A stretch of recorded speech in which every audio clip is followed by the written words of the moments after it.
ઇટોલાથી જનસંપર્ક અભિયાન ગાજ્યું છે. અંકિતાબેન પરમારને જનસમર્થનનો જોરદાર પ્રતિસાદ મળ્યો છે. પોર જિલ્લામાં પંચાયત બેઠકના ભારતીય જનતા પાર્ટીના ઉમેદવાર અંકિતાબેન પરમારે ઇટોલા ગામથી પોતાના જનસંપર્ક અભિયાનનો જોરદાર પ્રારંભ કર્યો હતો.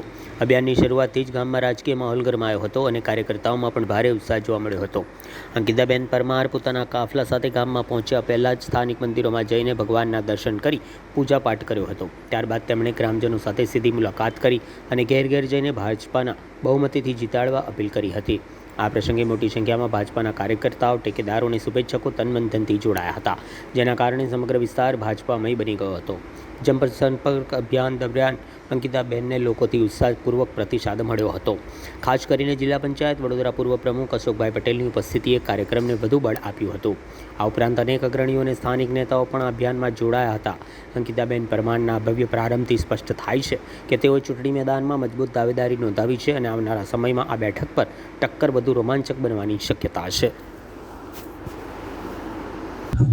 ભારતીય જનતા પાર્ટીનો જે વિસ્તાર ગણાય પોર પરંપરાગત બેઠક ભારતીય જનતા પાર્ટીની રહી છે અને આ વખતે અંકિતાબેન અને તાલુકા પંચાયતના પણ વિવિધ ઉમેદવારો દ્વારા આ વખતે ચૂંટણી લડાઈ રહી છે. અમારા ગઈ વખત કરતા પણ 2021 કરતા પણ 2026 ની અંદર સારા રિઝલ્ટ સાથે ભારતીય જનતા પાર્ટી ઉમેદવારો સાથે આગળ આવવાની છે.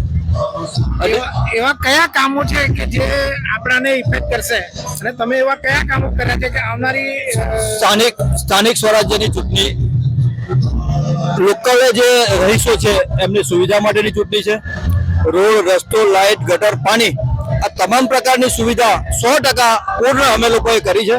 ભારતીય જનતા પાર્ટીના માધ્યમથી ગુજરાત સરકાર અને ભારત સરકારની વિવિધ ગ્રાન્ટો દ્વારા એમની તમામ જે જરૂરિયાતો હતી આપણે પૂર્ણ કરી છે. આજની તારીખે કહીએ તો એક પણ કામ એવું બાકી નહીં હોય કે જે એમને જરૂરિયાતનો બાકી રહી ગયું હોય, પાયાનું કામ. નમસ્તે, મારું નામ અંકિતા પરમાર છે. હું પોર ગામની વતની છું અને પોર જિલ્લા પંચાયતમાં હું જિલ્લામાં ઉમેદવારી નોંધાવી છે અને આજે અમે વિસ્તારમાં સંપર્ક પર નીકળ્યા છીએ. આજે 14 એપ્રિલ બાબા સાહેબ આંબેડકરની જન્મ જયંતિ નિમિત્તે આજે અમે શુભ શરૂઆત કરી છે પ્રચારની. તો ખૂબ સારો એવો મારી જનતાનો પ્રતિસાદ મળી રહ્યો છે અને અમને સૌને વિશ્વાસ છે કે 28 તારીખે ભારતીય જનતા પાર્ટીનો ભગવો જંગી બહુમતીથી લહેરાશે.